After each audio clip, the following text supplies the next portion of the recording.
Salvē, amici, and welcome. Today we are in John chapter 4, and we're going to be taking a look at verses 1 and 2. In case you missed the announcement video from a while ago, our schedule has changed a little bit. We are, of course, still going to be continuing with John, but we're only going to be doing it every other week, still releasing on Wednesday. The second week, the alternate week, whatever it's called, I will be releasing more Latin work, probably either the Athanasian Creed or more of Virgil's Eclogue, maybe both of them that same week. Here is our rubric, everything that we're looking for as we go through this text. Don't know if that's actually in screen. Let's go ahead and get started. Ut ergo cognovit Jesus, quia audierunt Pharisai, quia Jesus plures discipulos facit, et baptizat quam Ioannes, quamquam Jesus non baptizarat, sed discipuli eius. And that's as far as we're going to make it today. So, very first off, we've got ut, and ut can introduce a subjunctive clause or an indicative clause that we talked about before. So you need to take a look at our verb before we even know what we're supposed to do with it. Here we have cognovit, we've got the V right there. So that tells us that this is the perfect stem, and we've got IT as our ending, so no change and no real special vowels there. If it were a perfect subjunctive, we'd expect erit there instead of it. So we know ut is just normal. So we can translate it as or just as, ergo therefore. Cognovit, third singular, already know it's perfect tense, active, and it is indicative. Jesus, US right there, nominative, singular, masculine, and I think that's the last time I'm going to parse his name for who knows how long. Therefore, Jesus knew or perceived. Is that right? I can never remember how to spell these words. I know about I before E except after C. Except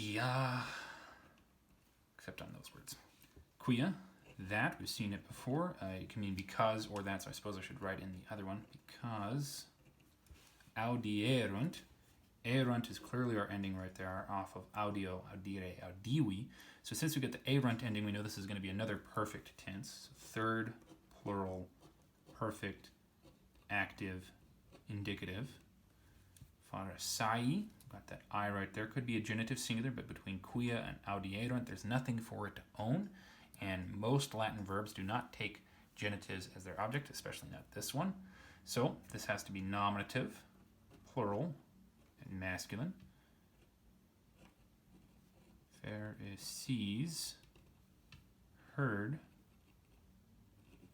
quia again, that, or because, and we'll fix those two later. Jesus, no need to parse again. Jesus. Plures, not a verb. Discipulos, not a verb. Here it is. IT as our ending. That means it's going to be the same, at least it's part of this. This is from facio, facere, feci, factum. One of those awkward words to say. So third, with the A right there, we know it is present tense. Active and indicative. So that Jesus made or did, as we take a look at our object right here, plures and discipulos, that OS tells us that this has to be accusative. And it is plural, masculine with an accusative plural masculine. And then before we actually move on and translate any of this, a special note with this comes from plus. But since we've got the RES right there, then that means that something else is going on here. As we take a look at this page that I almost never actually reference, we've got an adjective, and we've got 3 different degrees of adjectives. And almost all the time we work with a positive, which I never mark because we never really need to, and I don't know that we're ever going to come into a situation where I need to mark positive versus comparative or superlative. So plus would be positive for this adjective. Plures is the comparative form of this.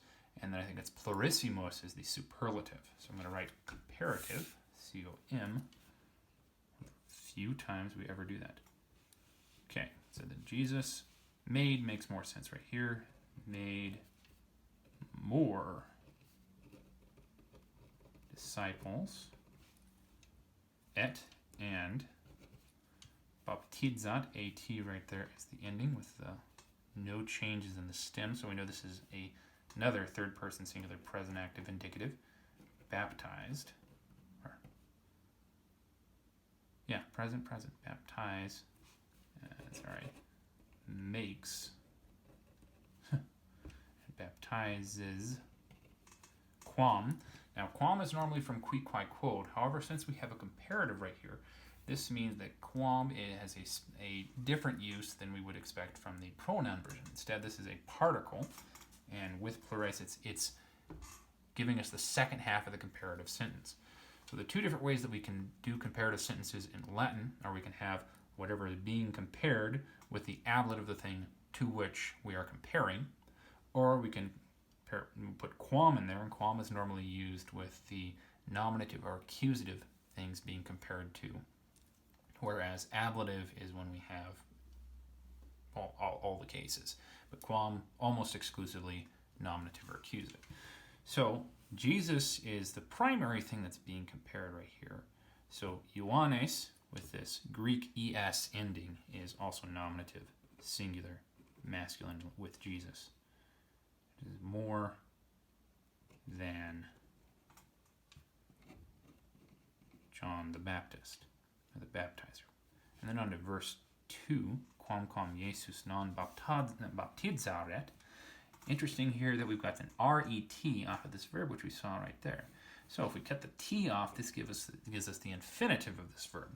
And what that should tell us is that we have a subjunctive form. Is the ways that the subjunctives form in Latin is for the present, we have a change of our connecting vowel. So for the first conjugation, which baptizo is, the A would change to an E. For the imperfect subjunctive, we take the present infinitive and we add our personal endings on there. Mestimus tis unt, or eristur murminiuntur. For the perfect tense subjunctive, we use forms of erimeris rit. For the pluperfect, we take the infinitive again, because imperfect and pluperfect are secondary sequence tenses, and they form different ways than the primary sequence, which present and perfect are. So it would be baptiza isat for the pluperfect. I know it sounds weird, and they don't show up very often, but this re before the t tells us third singular imperfect active subjunctive. All right, so there we have it. This means we have a subjunctive clause. We need to figure out, well, what subjunctive clause? Quam, yeah, that doesn't really necessarily introduce a subjunctive clause, I don't think. I think you can have it with a normal indicative. So instead, what could be going on here is we might have a sort of indirect question. Quam means although. So this is sort of an adversative. If we wanted an adversative subjunctive clause, then we would expect cum instead of quam. Although Jesus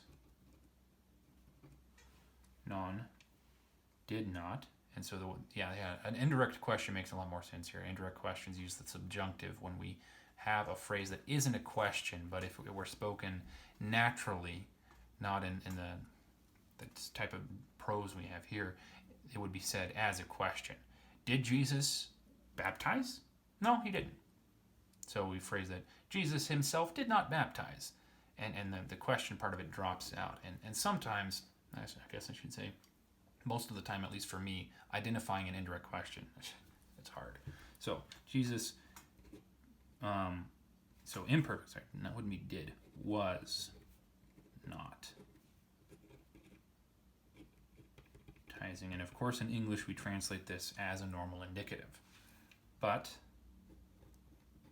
discipuli, long R right there, there's nothing really for them to own, and this is already owning them, so nominative plural makes the most sense. And then eus is, of course, from is, ea, id, the genitive singular, common form, but his disciples. And this ends our verse here, but we would assume baptizaret, but baptizarent, because they are plural. But his disciples were baptizing.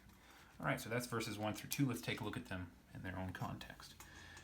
Therefore, as Jesus perceived or knew that, or because Pharisees heard that, or because Jesus makes more disciples and baptizes more than John. Although Jesus was not baptizing, but his disciples were baptizing. So to take a look at this, Jesus knew because Pharisees heard, because Jesus. Because why? Now that doesn't make much sense. That is correct for both of those. Okay, I think we're done here. Thank you very much for joining me. I hope taking a look at this has been helpful for you. And I hope that you have a very good day. Wale. What? You're still awake? Why are you still here then? You should be reading a book. Or if not reading, you should watch one of these other videos. Please like, subscribe, leave a comment. See you next week.